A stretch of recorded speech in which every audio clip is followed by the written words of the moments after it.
신약 256페이지에 있습니다.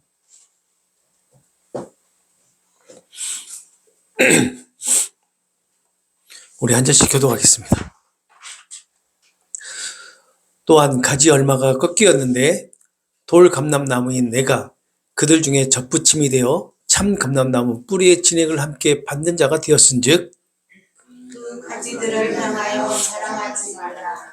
자랑할지라도 내가 뿌리를 보존하는 것이 아니요 뿌리가 너를 보존하는 것입니다.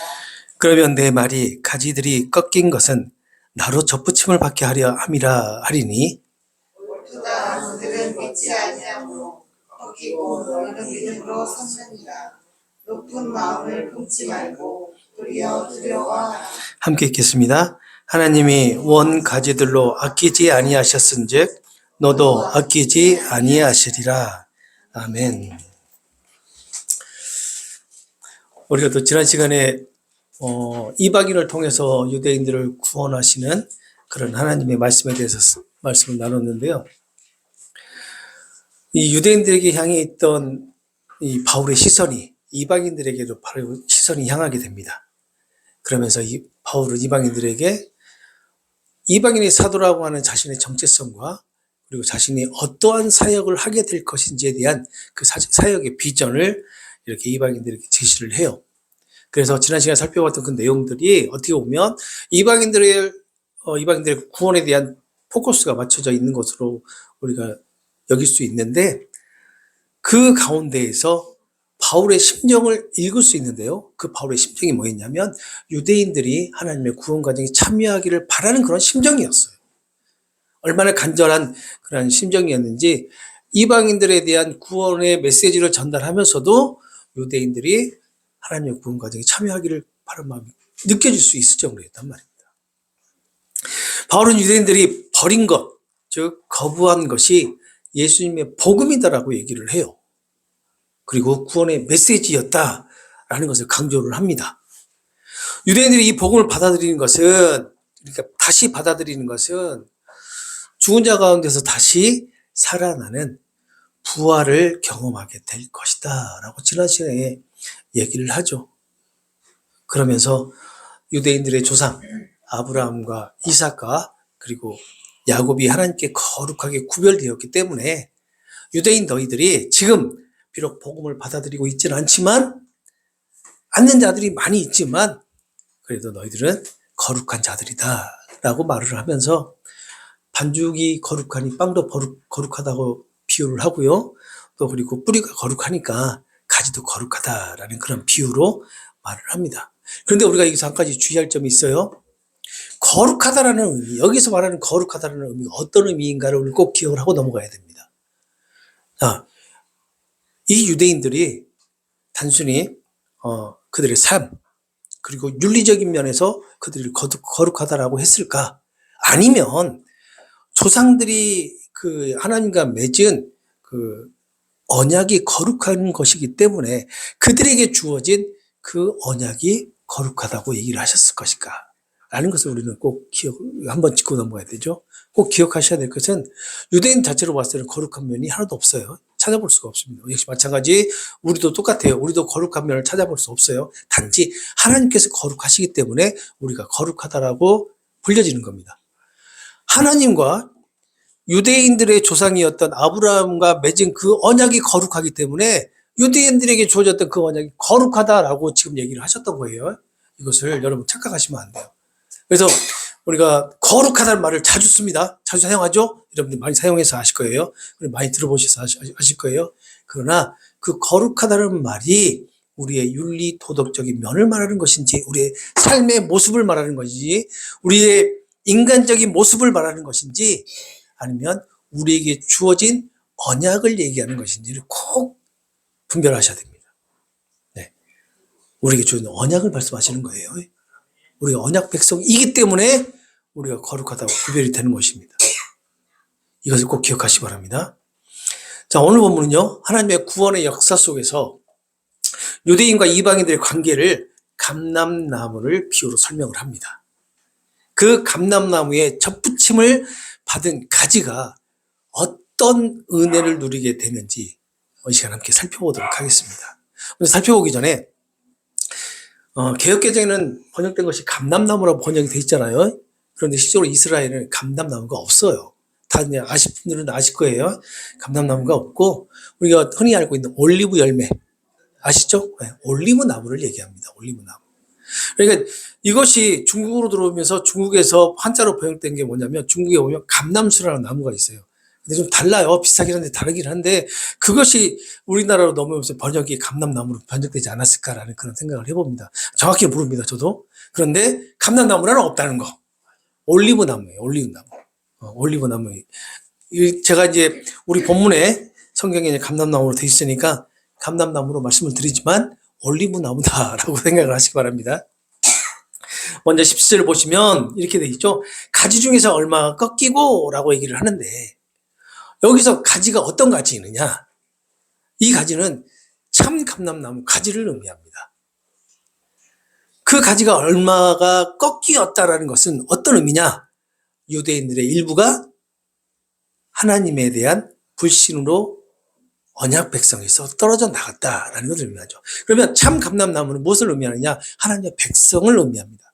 그리고 돌 감람나무는 이방인들을 지금 우리 본문에서 의미를 하고 이렇게 얘기를 하고 있어요.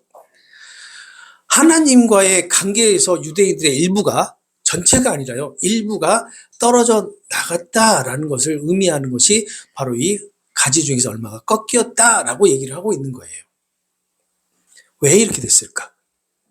예수님의 복음을 거부했기 때문에 이렇게 되겠다라고 지난 시간에 말씀 통해서 우리가 알아봤죠. 이렇게 떨어져 나간 그 자리에 돌 감람나무, 그러니까 야생 감람나무가 접붙여졌다라고 얘기를 한단 말이에요. 감람나무에는 두 종류가 있어요. 처음부터 야생에서 자생을 한 그런 감람나무가 있고 또 원래는 좋은 감람나무 사람들에 의해서 이렇게 관리를 받은 재배가 된 그런 감람나무가 있는데 이 감람나무가 사람의 손길에서 벗어나가지고 그냥 야생 감람나무가 된 그런 경우가 있다라고 합니다. 두 가지가 있는데, 또 한 가지 우리가 짚고 넘어갈 건 뭐냐면, 감람나무를 이렇게 접붙이는 방법이에요. 그 방법이 돌 감람나무에 참 감람나무를 접붙이는 방법을 사용한다라고 합니다. 그럼 오늘 우리가 본문에서 살펴볼 건데요. 본문에서 살펴보는 그 접붙이는 방법과 좀 달라요. 왜냐하면 오늘 본문은 어떤 나무를 접붙이죠? 돌 감람나무를 참 감람나무에 접붙인단 말이에요. 이 방법이 좀 다릅니다. 그 의미가 좀 있겠죠. 왜 그러는지. 이렇게 돌 감람나무 가지가 참 감람나무에 접쳐진다라는 것은 이방인들이 하나님의 언약에 참여하게 된다. 언약 백성으로 참여하게 된다라는 것을 의미하게 되죠. 새 언약의 백성이 되었다라는 것을 의미하게 된단 말이에요. 그리고 그 참 감람나무의 뿌리의 그 진액을 함께 받는 자가 되었다라는 것은 문자적으로 해석을 하면 이렇습니다. 영양 많은, 그러니까 영양이 윤택한 감람나무 뿌리, 그 뿌리에 동반자, 동참자가 되었다라고 이렇게 문자적으로 해석할 수 있는데 뿌리의 영양을 함께 공급받게 되었다라는 겁니다. 돌감나무와 그 다음에 참감람나무 가지가 이렇게 해석을 할 수가 있어요. 이것은 이방인들이 하나님과 아브라함이 맺은 그 언약에 동참하게 되었다라는 것을 의미하고 또 하나님의 축복을 받게 되었다라는 것을 나타내는 거예요.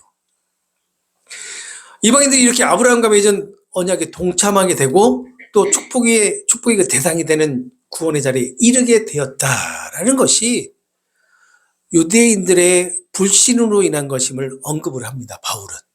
그 불신이 뭐라고요? 복음을 받아들이지 않는 것.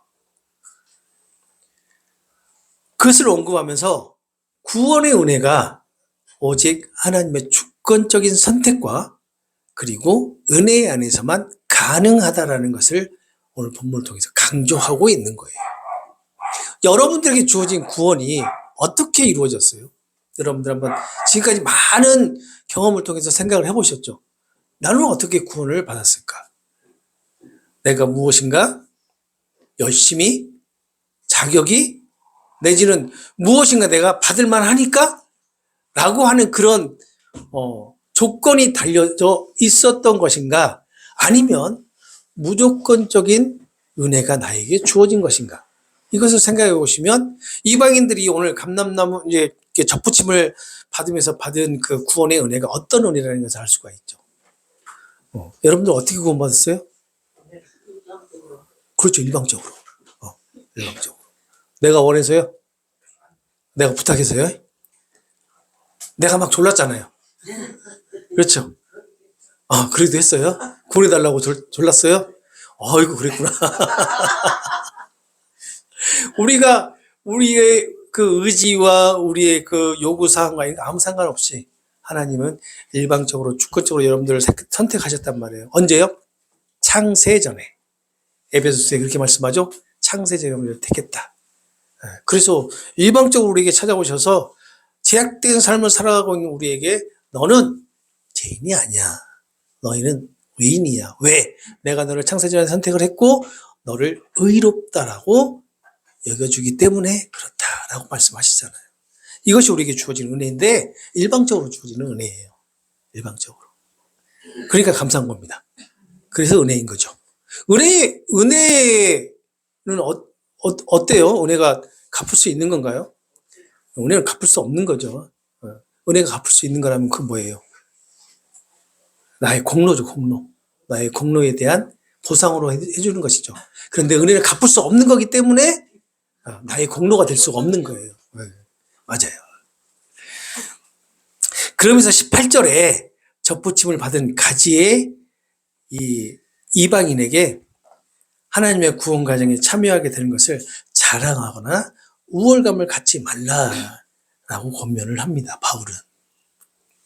너희가 그 가지들보다 더 나은 것처럼 자랑하지 말라라고 하는데 그 가지는 어떤 가지예요? 하나님의 언약 안에 있던 자들로서 참 감람나무에서 떨어져 나간 가지, 유대인들을 얘기하는 거죠. 유대인들. 그 전체 유대인이 아니라 일부 유대인들을 의미하는 겁니다. 그리고 접붙임을 받은 가지인 너희 이방인들은 이들보다 우월하다고 생각하지 말라라고 지금 얘기를 하고 있는 거죠. 자랑하다라는 이 단어에는 어떤 의미가 있냐면요. 그냥 단순하게 자랑하는 그런 의미가 있는 것이 아니라 남을 낮추고 자신을 높이는 의미가 있어요. 그러니까 이방인들이 접붙임을 받은 이방인들이 떨어져 나간 유대인들을 낮추고 자신들을 높이는 그런 의미로 지금 표현을 하고 있는 거예요. 참 감람나무에서 떨어져 나간 가지 유대인들에게 대한 우월감을 이방인들이 느끼지 않도록 지금 바울은 권면을 하고 있는 겁니다.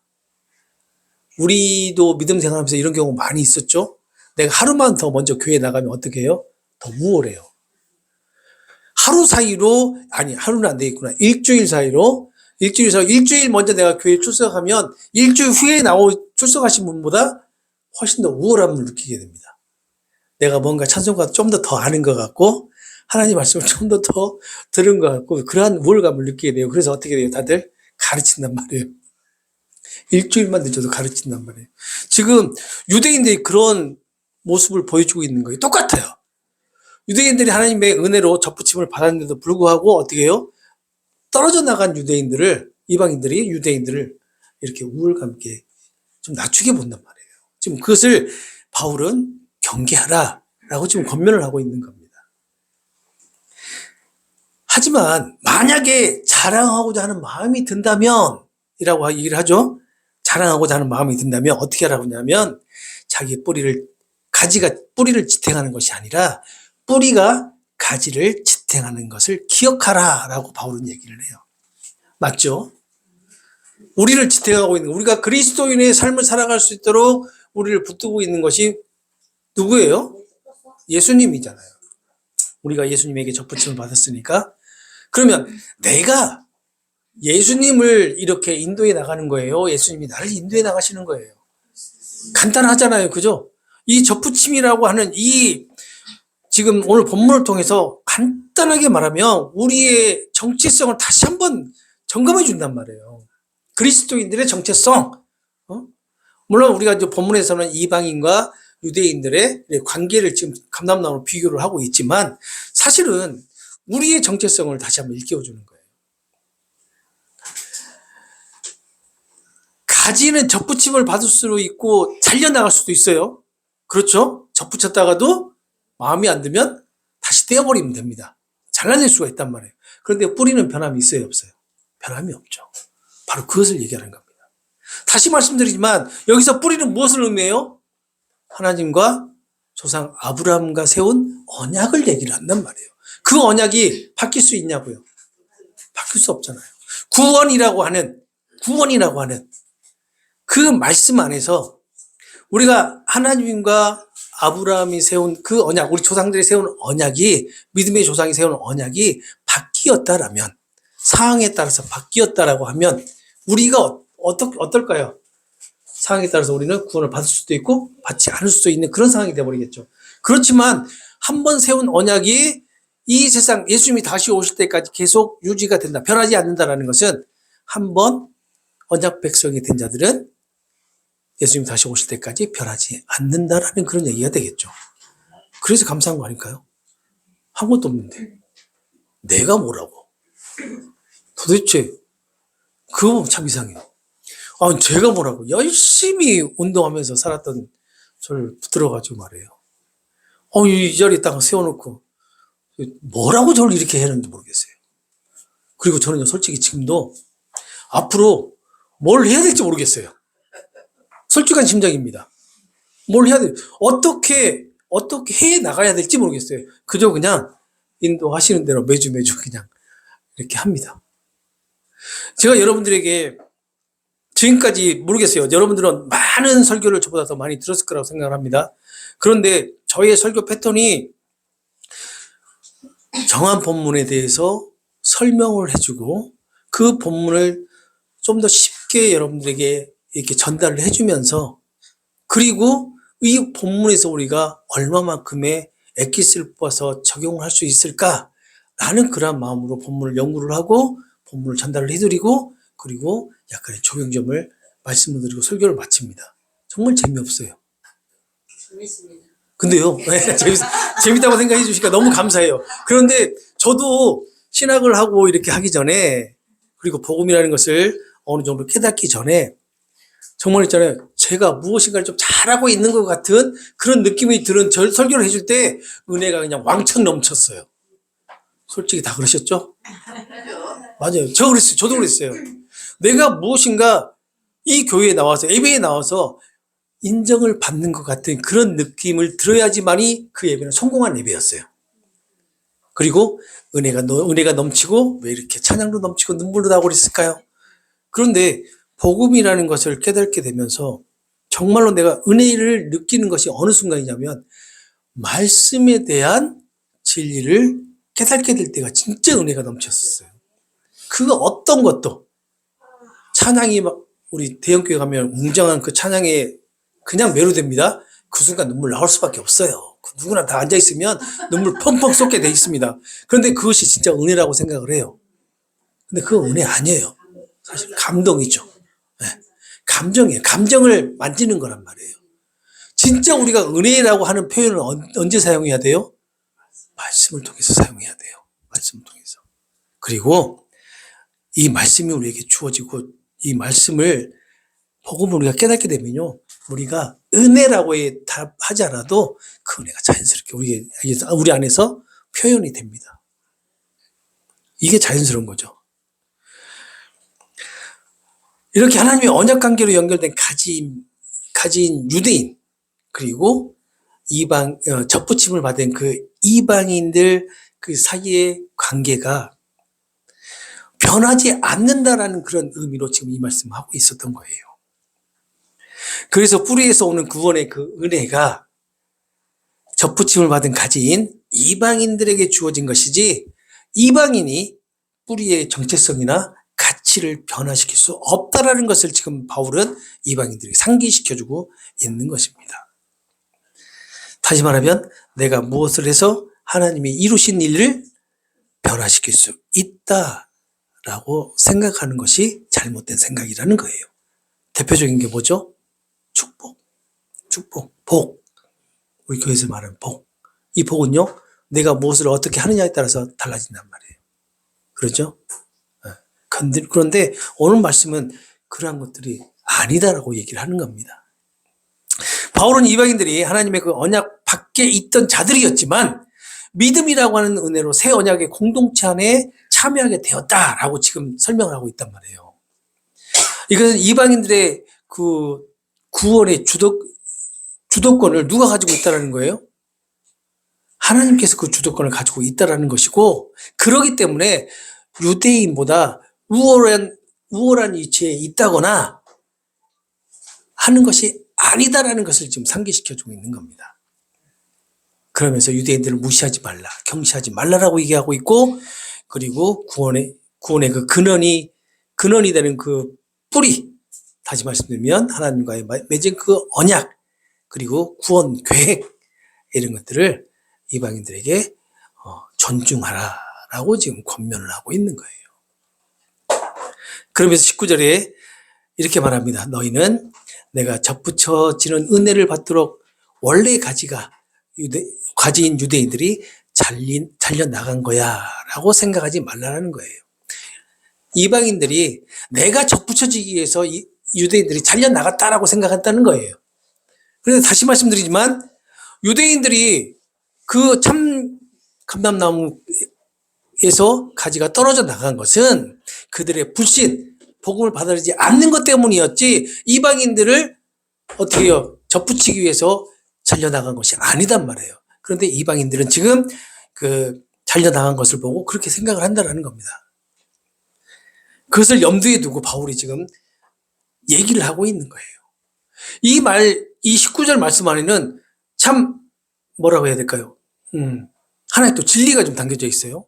단순하게 이방인들이 그렇게 생각할 수도 있다라는 그런 말일 수도 있겠지만, 이 말 안에는 지극히 자기 중심적이라는 것을 알 수가 있어요. 이방인들 중심적이다. 꺾이고 접붙임을 받는 그 과정이 자기 자신들을 위한 것이 아니냐라고 여길 수 있다라는 거예요.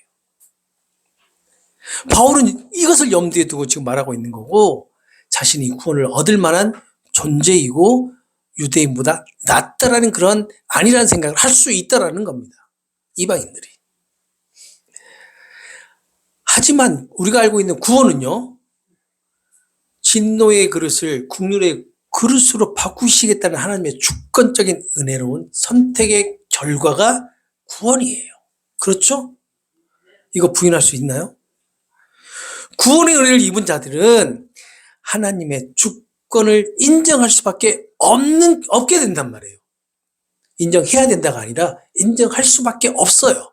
하나님의 주권을. 이 19절의 그 표현에서는 바로 이렇게 하나님의 주권을 인정하는 것을 찾아볼 수 없어요. 그래서 자기중심적이라고 얘기한 겁니다. 이처럼 이방인들의 그 구원은요, 유대인들이 하나님의 구원 과정에 떨어져 나갔기 때문에 이방인들이 이렇게 구원을 받은 것이 아니라, 그 빈자리를 채우기 위해서 이방인들을 보충한 것이 아니라 하나님의 주권적인 선택과 은혜, 그리고 하나님의 계획 안에서 이루어진 것임을 20절에 다시 한번 말씀을 해줍니다.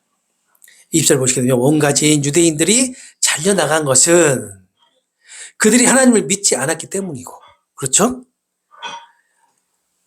너희 이방인이 언약 백성으로 접붙여진 것은 하나님을 믿는 믿음이 선물로 주어졌기 때문이다라고 얘기를 한단 말이에요. 그러니 너희 접붙임을 받은 자들은 절대로 교만한 마음을 품지 말고 도리어 두려워하는 그런 마음을 가져야 한다라고 바울은 말을 합니다.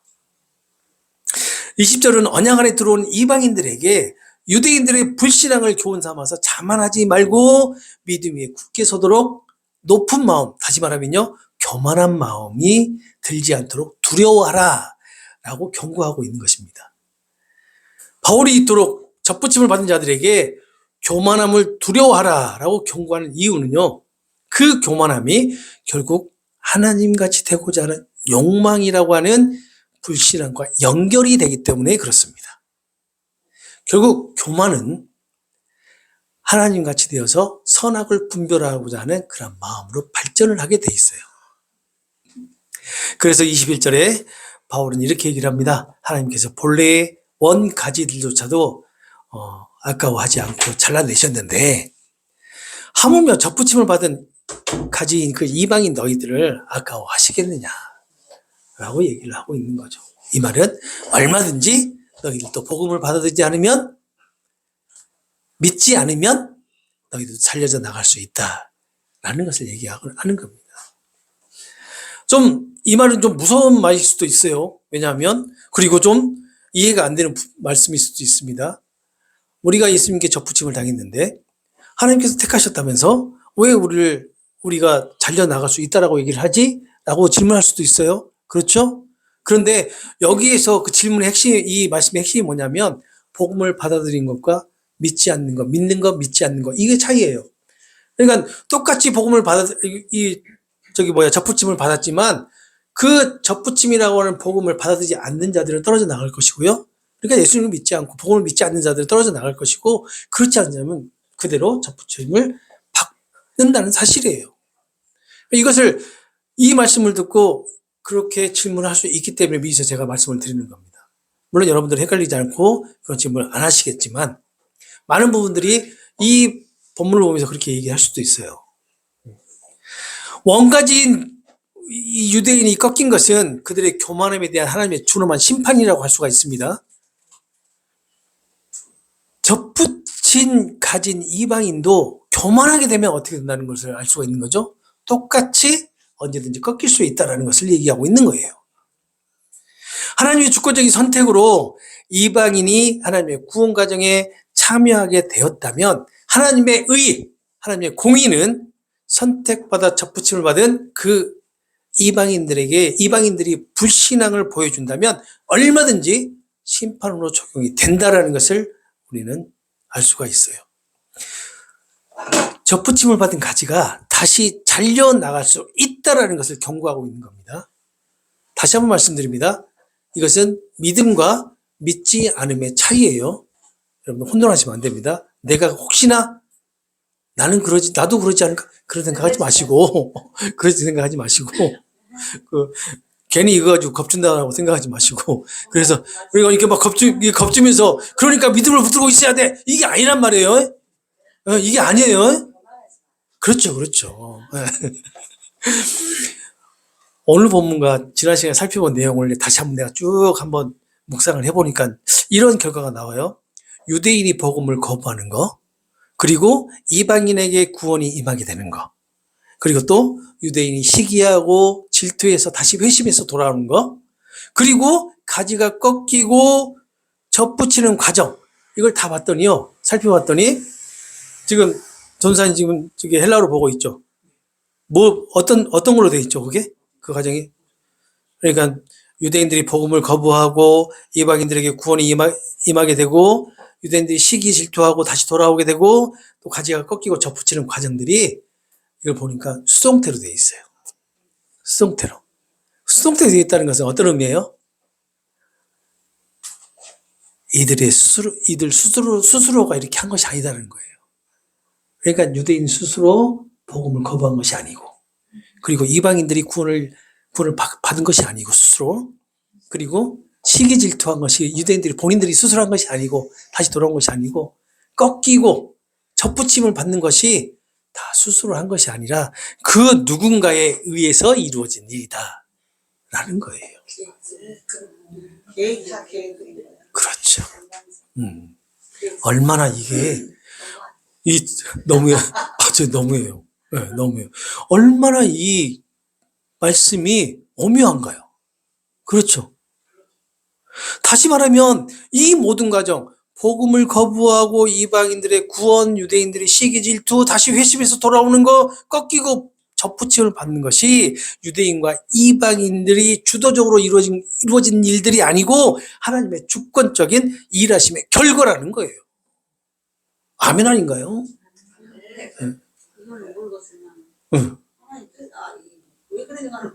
왜 그런지 모르지만 하나님이 그렇게 이루셨다는 거예요. 하나님이. 이 결과에는 그 어떤 사람의 개입도 그리고 개입을 허락하지도 않았죠. 허락하시지도 않고 그리고 개입도 불가능하고요. 그리고 여러분들이 너무나 잘 아시잖아요. 우리 인간이 그 무엇도 보탬이 될 수 없다는 걸 잘 아시잖아요. 비록 참 감람나무의 가지가 꺾이는 근본적인 원인이 유대인들이 복음을 거부하는 것이지만 바울은 유대인이 이 복음을 거부하는 것과는 상관없이 이방인의 구원이 하나님의 주권적인 선택의 결과로 이루어졌다는 것을 지금 강조하고 있는 겁니다. 그 구원이 바로 우리에게도 임했잖아요. 우리에게도. 오늘 본문에 참 감람나무 가지를요, 유대인으로 표현을 합니다. 그러죠? 그런데 저는 아담의 선악과 사건 이후에 모든 인류는요, 돌감람나무의 가지에 속한다라고 생각을 합니다. 그리고 참 감람나무는 예수님이시죠. 그리고 그리스도인은 일방적인 은혜로 예수님께 접붙임을 받은 자라는 것을 말씀드리고 싶어요. 그리고 이러한 접붙임은요, 그리스도인의 의지, 노력, 자격, 공로와는 상관없이 하나님의 주권적인 선택이라고 하는 은혜의 결과로 이루어진 것이다 라고 말씀드리고 싶습니다. 그렇다면 오늘 본문에서 말씀하는 것처럼 접붙임을 받은 가지가 그리스도인이라면 그리스도인들이 구원과 관련해서 자랑할 것이 무엇이 있을까요? 자, 우리 한 가지씩 한번 해볼까요? 자, 우리가 구원에 관련해서 우리가 자랑할 것이 무엇이 있을까? 한 가지씩 한번 얘기 한번 해보세요. 11절 열심히 잘했나요? 아니면 자랑 예수님밖에 없었어요. 자랑이 없었어요. 그러죠. 봉사를 열심히 했나요? 교회에 헌신했나요? 초기에는 그랬지. 예. 근데 지금도 이런 것들을 얘기하는 교회들이 있다면 정말 힘들겠죠. 누가 힘들어요? 성도들이 힘들어요. 네, 성도들이. 이거하고는 아무 관계 없어요. 우리가 구원에 받는 그 구원과 관련해서 우리가 그리스도인으로 살아가면서 우리가 자랑할 것은 아무것도 없습니다. 정말 없어요. 자랑할 건 있죠. 예수님. 예수님의 은혜. 이거 하나 말고는 그 무엇도 우리가 자랑할 것이 없어요. 내세울 게 없단 말이에요. 우리는. 그런데 도토리 키재기 하듯이 믿음의 공동체 안에서 서로 경쟁하고 시기 질투하고 또 경쟁을 부추기는 이유. 왜 그러냐는 거예요. 왜 그럴까? 여러분들 많이 보셨잖아요. 왜 그럴까? 다른 사람들보다 더 많은, 더 좋은, 그리고 온전하고 완전한 은혜를 구하고자 하는 인간이 뭐예요? 탐욕 때문에 그래요. 탐욕 때문에. 우리 전도대회 한번 해보세요. 서로 많은 사람 이름 올리려고 어떻게 해요? 다들 열심히들 하시잖아요. 그래프가 올라가면 올라갈수록 나의 의의는 하늘 높은 입으로 상승하고 뚫고 올라가죠. 그냥 내 어깨도 같이 올라가고. 딱 지나가면 다들 그냥 권사님, 이 집사님 이러잖아요. 다들 한 번씩 다 경험해 보셨죠? 왜 이렇게 경쟁을 시키냐고요. 왜? 그래 유지가 되잖아. 그렇죠. 유지되기 그렇죠. 네. 그럼 20돈이나 장본인이 저기 계시네. 그거 어떻게 하셨어요? 그런데 이게 순수하게 하나님의 복음을, 예수님의 복음을 전하는 것이 목적이냐? 아니면 나의 욕심이냐? 욕심이잖아요, 욕심. 또 하나님 앞에서는 아닌 것 같아. 목사 앞에서 얼마나 내가 충성된 종인지를 보여주고 인정받고 싶어 하는 거 때문에 그런 거 아니냐고. 그런 욕망 때문에 그렇게 하지 않냐고요. 우리 믿음의 공동체가 하나님의 이름을 빌리고 또 예수님의 은혜를 도용해가지고 자신의 의를 내세우는 것은 하나님이 원하시는 그런 공동체가 아닐 것 같아요. 그렇죠. 다 그들의 유익을 위해서 행하는 불신앙의 모습이 바로 그런 모습들이에요. 하나님을 믿지 않는 모습이라고 볼 수가 있는 겁니다. 그런 모습들이. 이 믿음의 공동체는요, 서로에게 자랑할 것이 없는 자들의 모임입니다. 그렇죠? 결함과 실수투성의 모임이 믿음의 공동체예요. 맞습니까? 내세울 거 없고요. 결핍 투성이들의 모임이기 때문에 서로 이해가 돼요. 그렇죠? 서로 다름이 인정되고 또 서로의 아픔이 내 아픔으로 여겨지는 것이 바로 믿음의 공동체예요. 왜냐하면 다시 말씀드리지만 내가 자랑할 거 없고 내가 내세울 게 없는 자기 때문에 그렇습니다. 나보다 나를 더 사랑하는 분들이 내 앞에 계시는 분들이기 때문에 그래요.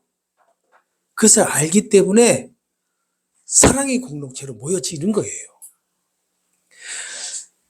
아무 자격 없이 접붙임을 받았고 또 예수님의 대속의 은혜를 입었다는 거 하나로 우리가 모인 거잖아요. 그렇죠? 다른 이유 있어요? 우리 여기 오면 부자 되나요? 여기 오면 우리가 안 되는 일들이 막 술술 풀리나요? 아니면 여기 오면 내가 이루고자 하는 것들 다 이루어지나요? 절대 그런 거 아니에요. 그냥 우리가 하나님께 접붙임을 받았다라고 하는 그런 은혜 하나로 이곳에 모였단 말이에요, 우리가. 그렇기 때문에 서로 돕고 서로 이해해주고 사랑하면서 공동체가 하나가 되는 것이 아니겠냐는 거예요. 그래야 말씀 안에서 정말 강하고 건강한 그런 공동체가 되지 않겠냐는 겁니다. 여러분들 어떻게 생각하세요? 맞습니다. 이 모든 것이 우리의 의지, 우리의 노력으로 되지 않기 때문에 함께 기도하자. 그리고 예수님의 영신 성령께 한마음 한뜻으로 간구하자라고 말씀드리는 것이고, 그리고 이러한 것들이 저의 목회 비전이기도 하고요. 그리고 저의 소망이기도 합니다. 그리고 여러분들의 소망이 아닌가요? 그렇죠. 정말로 건강하고 강한 공동체는요, 오직 예수님의 은혜 하나로만 모이는 공동체가 돼야 됩니다.